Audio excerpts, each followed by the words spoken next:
Now, it's no way y'all thought that the Washington Commanders were going to get a Georgia player that actually matters, that I can actually see playing on Sundays and contributing to wins. And I wasn't going to show out in my video talking about him, man. Y'all lucky, man. I was about to go all the way crazy with it. But either way, the Washington Commanders are signing undrafted free agent still.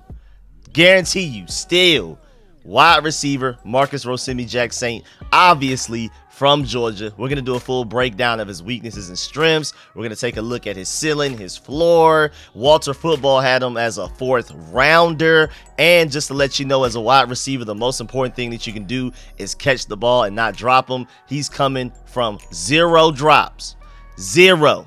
So without further ado, let's go ahead and get to this. But before we get to everything, make sure you stiff arm that like button, stiff arm the subscription button, and stiff arm the bell next to that subscription button so you get notification each and every time I release an informative and opinionated video just like this one. Make sure you stay tuned. I'm keeping y'all updated on everybody that we drafted and that we signed as drafted free agents. I know it's taken a while, but voice was gone. I was expecting to do videos late into last night. I tried to take a nap, man. I woke up at like 7, 8 a.m. I don't even know what 7, 8 a.m. looks like. That's not my typical time of being awake. But either way, I promise y'all I'm getting to all of these draft picks. I literally have, again, like I keep saying, all of my notes ready, individual windows for each player. I have the stats, my film session notes of watching them, weaknesses, strengths, player comps, and everything. But I just got to find the time to get to them. So it's on the way. I just got to literally sit down and record and edit everything. But I'm going to be busy throughout the day. So I'm going to try my best to try to get as many done before we have this call-in show that's happening in the evening as well. So without further ado, man, let's go ahead and dive into my Georgia dog, Marcus Rosemy-Jacksaint. Let's get it. Adam.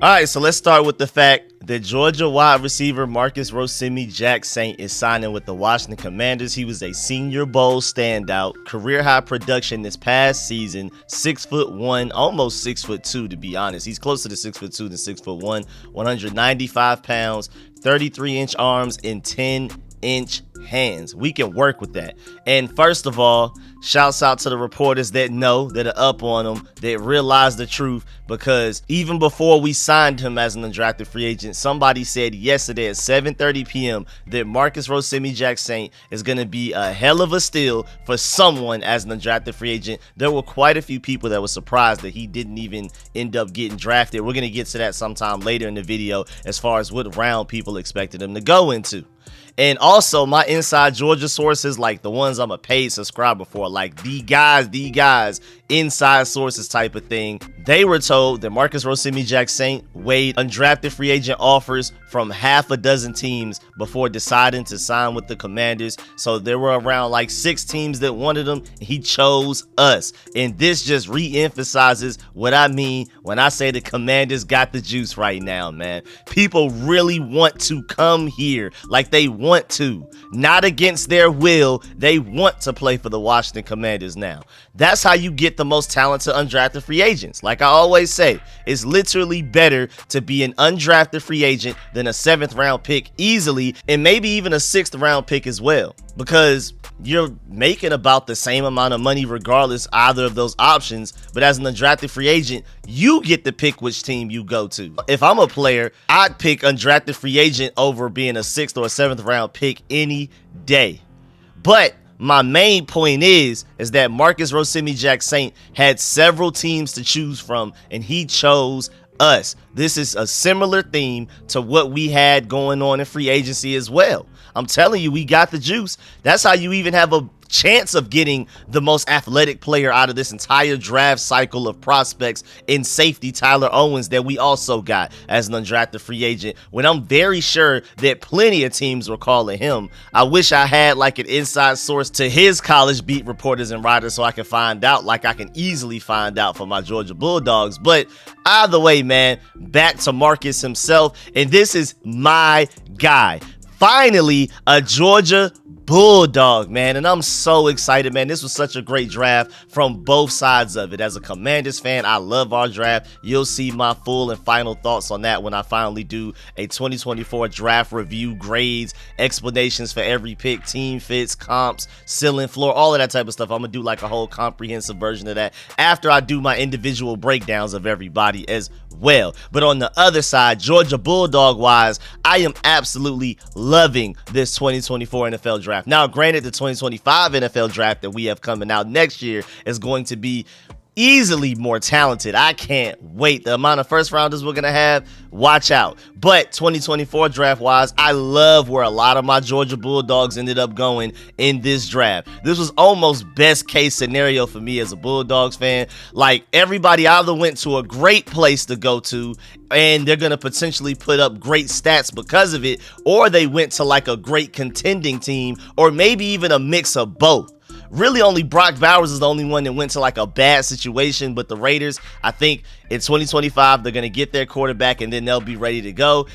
And also, like, when you go top 15 in the draft, you're usually going to land on a bad team, so that's expected. Everybody else went somewhere fantastic. Like, Ladd McConkey's about to be putting up easily 1,000 yards a season, I think he's going to step in as Justin Herbert's #1 target. Like, we just have so many great landing spots up and down. My boy Cedric Van Pran is going to be the starting center for Josh Allen in the Bills. Like, it's just so many fits everywhere, man. My boy Kamari Lassiter is going to have Derek Stingley on the other side of him, and he's on this Super Bowl contender that the Texans are building right now. I am absolutely in love with what's going on. But most importantly, the Commanders finally went and got a Bulldog that can actually make a 53-man roster and contribute on Sundays. Champ Bailey got traded. And I love Clinton Portis, but we did trade Champ Bailey away to get him. Bakari Rambo was a bust. Thomas Davis was already an old shell of himself by the time we got him. He had his entire prime for the Carolina Panthers. And then Eli Wolf and Jake Fromm never counted, in my opinion. Do not bring them up when we're talking about Commanders, Georgia players, man. And so now that we finally got Marcus, we actually have a guy that has a pretty good path to making the 53-man roster, and I think they're going to love his floor. And I don't know if y'all have noticed, but I do not have after the film in my video title because I've already watched every single game he's ever played in. Like, obviously, like, I just wanted to point that out because that was deliberate. You know, I typically have after the film when we sign guys or draft guys and things like that. But what film did I need to watch on my boy Marcus Rosemy-Jacksaint? I was there live every game. So I'm super excited if you can't tell. And remember, he killed it at the Senior Bowl, man. Yeah, his athleticism is a question. We're going to get to that. But when the game is on, when people are competing and it's him versus a DB, he makes plays and catches literally everything. Again, 0 drops. But speaking of lacking athleticism, his RAS, his raw athletic score, was abysmal. A 1.68. Speed grade, very poor. Agility grade, very poor. Explosion grade, okay. And size grade, okay. Terrible. 1.68. Like, almost as bad as it can possibly get. And even though he does play faster than that for sure, I think I don't know what happened at the combine, but he just did not test well. He's definitely more athletic than that on tape. He's definitely more athletic than that just in general, like for sure 100%. But either way, ignoring that, or even if you want to include that in the calculations of everything, he still has a high floor. He's like a high floor, low ceiling type of guy. Basically the complete opposite of almost everybody else that we've either drafted or signed these past few days as undrafted free agents. But still a really good receiver. And we need as many of those as possible because our receiver group right now is not very deep. It's a lot of names, but Luke McCaffrey has only been a wide receiver for 2 years so far in his entire life, and he's probably already our wide receiver 3, wide receiver 4 at worst. So, man, we need receivers, man. You could argue, I already did a video on it yesterday, but you could argue that receiver, left tackle, and a true free safety, a rangy free safety, a heads-up instinctual high IQ free safety are probably our 3 biggest needs on this team right now. And when we're talking receiver, we're specifically talking some bigger receivers as well. Right now, Luke McCaffrey is our biggest receiver. Marcus Rosemy-Jacksaint is basically the same height, so now he's our other big receiver. But it would be nice to get somebody that's like 6'4", 6'5", or even taller than that. That would be very nice. Right now, all of our true 6'5" and up targets are all tight ends. It would be nice to at least have one receiver that size. But either way, Marcus Rosemy-Jacksaint definitely brings dependable hands and also brings a little bit of size and height to our receiver room, which we're definitely lacking right now. And I feel like he's definitely going to stick out and look like the most seasoned young receiver we've brought in these past few days easily. And that's going to help him stick out. I'm telling you, again, even with his lack of athleticism, even though his RAS score is way lower than what he actually is on the field on tape, but that's just a whole nother story in itself. Even though with his lack of athleticism, he doesn't have much of a ceiling to really work with and develop into, but I wouldn't be surprised if he looks like the best receiver at rookie mini camps. I wouldn't be surprised at all. First of all, he's battle tested, like as battle tested as it gets with the defenses Georgia has had to go up against these past few years. I mean, first of all, just the SEC alone, those Alabama corners. How about LSU corners? I mean, great corners all up and down just our conference alone. And then don't forget that we were in playoff games against teams like Ohio State and other great teams in our playoff and championship run. So that's why at the Senior Bowl, it looks so easy for him, because he's so used to being covered by guys like Kool-Aid McKinstry and Terrion Arnold. So when he got to the Senior Bowl, he was looking at those corners like food. He was chilling. So again, watch out. He's really going to stick out early in the offseason. I can bet you that. But I am afraid that a lot of the higher ceiling guys will eventually catch up to him and pass him by the time we get the 53-man roster cuts. But today, if we had to play a game tomorrow, he's easily the best receiver, or at the very least the most dependable receiver that we've brought in over the past few days. And I love Luke McCaffrey. I love his ceiling. I can see why Jim Nagy calls him a more athletic Puka Nacua, but Marcus Rosemy-Jacksaint is easily the wide receiver out of anybody we've brought in the past few days that's the most well-equipped to go out there and play a game and make some catches for us right now. And one thing for sure and two things for certain, if I know my boy Marcus like I think I do, he will outwork everybody. And that's the last thing you have to worry about with him. So there's some special teams qualities right there. That's like at least one strong reason for him to end up making the 53-man roster. You know I'm rooting for it, man. I'm rooting for it like nobody else. And Adam Peters and Dan Quinn are definitely going to love the fact that he's going to outwork everybody, man. Like him and Terry McLaurin are probably going to have the two best work ethics out of our entire receiving room, arguably out of the entire team. I could easily see him sticking around for a long time, like for many years, even if it's just like a deep on the depth chart or even like a practice squad receiver or something like that. But he is literally the player that when you're in practice and you're doing receiver drills, he's the one that's first in line to kind of show everybody else exactly how the drill is supposed to be done and how it's supposed to be. Look, he's your model citizen at the receiver position, especially among the younger guys. So that's how he's really going to stick around at the very least this offseason. I mean, every bit of nuance and effort that a coach can ask from a player, especially at the receiver position, he brings that. And then the blocking on top of that, he's going to block his tail off. And imagine it, while Jayden is scrambling, or B-Rob or Austin Eckler are running with the ball, trying to get to that second level when we're starting to get to the linebackers and DBs, this is the receiver that you want out in front of them leading the way. Great receiver blocking, which Terry McLaurin also has, is the difference between a 5 to 10 yard scramble or run or a 30+ yarder. Sometimes it's always just that one DB that we got to get by, and it's typically that one receiver that doesn't make that block. I trust Terry McLaurin and my dog Marcus Rosemy-Jacksaint to make that block every time. So I'm telling y'all, he's gonna find a way to be a great utility player for us no matter what it takes, man. And just a little background info real quick, just in case if you're wondering, he was a 4-star prospect coming out of the 2022 recruiting cycle. He played for St. Thomas Aquinas High School in Florida. I'm pretty sure a lot of y'all know that. If you're into heavy recruiting, you know that's the school that produces a lot of talent. Nick Bosa, Geno Atkins, Asante Samuel Jr., man, they put out talent, man.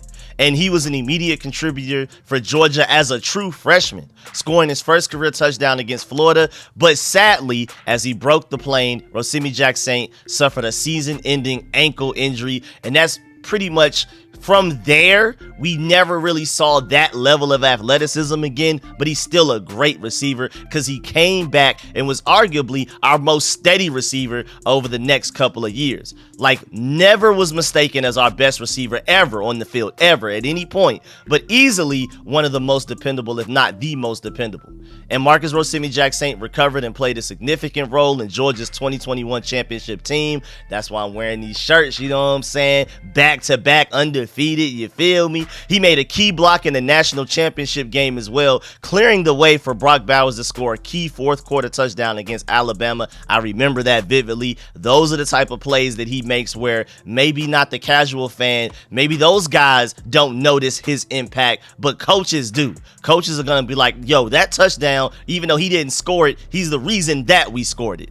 Marcus Rosemy-Jacksaint's most productive year at Georgia came in 2023 when he hauled in 34 passes for 535 yards and 4 touchdowns. He was also voted a team captain for the 2023 team. With all of these talented players, Marcus Rosemy-Jacksaint was a team captain, and that just falls along with the trend of what Adam Peters is bringing in. Out of the 9 draft picks that we brought in, I think like 6 or 7 of them were team captains. There's clearly a deliberate goal with the characters that we're bringing into this organization. They want leaders, they want guys that they can trust to step up and be just at least mentally strong. We can figure out the rest, but if you have a certain attitude, you saw Joe Witt Jr.'s initial press conference where he was like, man, maybe this is not for everybody. We're going to demand a lot out of you. We're going to expect you to come with a certain mentality. Marcus Rosemy-Jacksaint fits that mentality because, again, nobody's going to outwork him, man. I think him and Terry McLaurin, you're not going to outwork those two guys, especially specifically in the receiver room. Marcus Rosemy-Jacksaint is one of the toughest kids I've ever been around, said Georgia coach Kirby Smart, the GOAT. And he also said, quote, he played through injury, had a horrific injury as a freshman, bounced back from that. Total culture, team player, believes in the team first, never complained once about not getting the ball, dominant on special teams, and I think that stuck out to a lot of these coaches here, unquote. So again, I feel like at the very least, he's going to make the team just off of his special teams contribution, but also when we need like a dependable receiver to make a catch early on in the season until maybe Luke McCaffrey finally gets his stride as a receiver and things like that. That's a guy you can depend on. Also in 2023, Marcus Rosemy-Jacksaint became just the 6th UGA wide receiver since 2010 to average more than 15.5 yards per catch with more than 30 receptions in a season. Stop playing with him. Also, Eric Smith, a Miami Dolphins fan, has the perfect quick breakdown on him. He said he plays faster than his time suggests. I completely agree. And on 88 targets, had 0 drops. Might be the best blocking wide receiver in this class and is experienced on special teams. The perfect type of guy for your 5th or 6th wide receiver potentially in Miami, because again, he was speaking on the Miami Dolphins. And then Jordan Reed had him going in the 6th round of the draft. And then just to let you know how much of a steal he could potentially be, Walter Football had him going in the 4th round, 116th overall to the Jacksonville Jaguars in his 7th round NFL mock draft. And if he went that high, I don't believe too many people would have really questioned it. And as a Georgia fan, I'm a little disappointed that he didn't go at least by the 6th round, but as a Georgia Commanders fan combo, I'm through the roof about the fact that the Commanders finally, again, re-emphasize, finally brought in a Georgia guy that will actually get some playing time on Sundays and actually affect the games of my favorite NFL team, man. I couldn't be more excited than us bringing in Marcus Rosemy-Jacksaint. The only way they could have done better is if they could have actually taken like a Kamari Lassiter in the 2nd or 3rd round or something like that, but I just didn't necessarily feel like that wasn't that was the best move. I feel like we had one of the best drafts we possibly could have had, and then we still found a way to get a Georgia guy as an undrafted free agent, arguably best case scenario for me.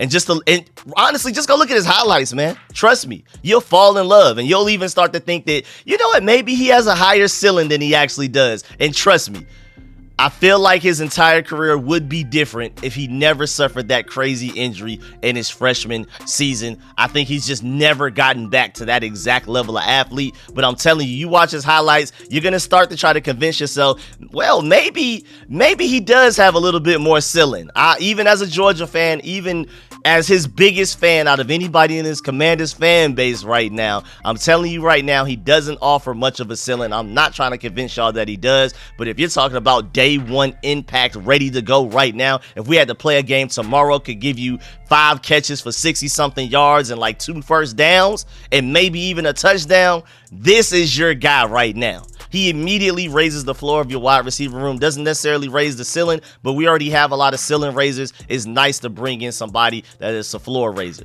I mean, I know we signed Olamide Zaccheaus in the free agency period. We brought back Jamison Crowder, but both of those guys are pure slots, and I'm not even exactly sure how much they're going to offer us on the receiving end of things at the end of the day on Sundays. I know Marcus Rosemy-Jacksaint will not, at least not drop a single pass. At the very least, again, 88 targets, 0 drops. You know what you're getting, and he's going to block his tail off and be one of the best blocking wide receivers, not only on this team, but in the NFL. So coaches are going to love him. Cliff Kingsbury is going to fall in love with him. I know he's not going to go out there and give you highlights, but when you're talking about doing all of the dirty work that nobody else wants to do, kind of what we drafted Terry McLaurin to be, but Terry McLaurin just also happened to be a hyper athlete, and then he actually ended up realizing that potential and reaching his ceiling. Marcus Rosemy-Jacksaint is that guy doing all of the dirty work, all of the background work that allows everybody else to shine and do what they need to do and ball out. When Jayden Daniels is scrambling for 40, 50 yards, a lot of people aren't going to notice that that was Marcus Rosemy-Jacksaint that cut off that DB and allowed Jayden Daniels to escape to the outside. I'm telling y'all, this is a huge steal. And it's not just because I'm a Georgia fan. I'm telling you right now, trust me on this one. But yeah, man, that's the end of this video. Please get in the comment section. Let me know how you feel about this video and all of that, man. Make sure you stiff arm that like button and stiff arm the subscription button and stiff arm the bell next to that subscription button so you get notification each and every time I release an informative and opinionated video just like this one. I will be coming out with a lot of breakdowns for a lot of these undrafted free agents, keeping y'all updated on those and all of the draft picks that I haven't even been able to do videos on. So far, the only draft pick I've done a video on is Jayden Daniels, our first pick of the draft, and Javonte, our last pick of the draft. That's it. Everybody else in between, again, the notes are ready. The windows are open. I have all of my notes, film notes, stats, everything, breakdowns, comps, weaknesses, strengths, ceiling, floor, all of that, our raw athletic scores for every single player. I just literally got to sit down and find the time to record and edit. And then last night, not only did I end up passing out longer than I expected and waking up in the morning, I'm not used to waking up and hearing birds chirping, man. That's weird to me, man. But also, my voice was dead gone. Like, literally, I tried to avoid talking for like 2 hours straight before I was about to record. And then I was like, you know what, let me take a nap and try to see if my voice can recover a little bit better. And it's still not perfect now, but at least it doesn't hurt to talk like it did when I was doing my Tyler Owens video. So I'm gonna try to take it steady, but I'm gonna try to knock out as many videos as I possibly can throughout the day today. And we're supposed to be doing a call-in show live stream tonight at 8 p.m. I'm still thinking that we will do it, but when in doubt, if I have to move it back to Monday, we can. It will be all right. Just make sure you stay tuned. But of course, let me know in the comment section how you feel about Marcus Rosemy-Jacksaint. Do you believe that he's an easy steal as an undrafted free agent and he should have been drafted like I do? Let me know. Are there any Georgia Commanders fans out there, man? Anybody that's a Georgia Bulldog and also a Commanders hog at the same time? Let me know that in the comment section. This is the time to step up and let everybody know where we at. We out here, man. We deep, man. That's a lot of, if you're even in Atlanta, you're driving around, you'll see a lot of Redskins, Commanders, football, memorabilia, merch, all of that type of stuff on people's cars, their license plates, got the flags on the cars and everything like that. Man, we're really deep out here. So I love it. I know they're going to be very happy about Marcus Rosemy-Jacksaint. I can't wait to listen to all of my Georgia podcasts and reporters when they talk about how happy they're going to be for him. I might shed a tear when they start really breaking down his history and going through everything he's been through since he's been in Georgia. I'm excited. I'm about to go literally watch and try to find as many YouTube videos and podcasts from my Georgia guys as possible talking about my boy, because I can't wait. So yes, sir, man, please, I really appreciate y'all. Stay patient with me. I'm working on the other videos as well. I'm sorry if I seem more excited about this player than most other players, but it's a Georgia thing, man. I can't help it, man. I appreciate y'all. I'll catch y'all later. I'm out.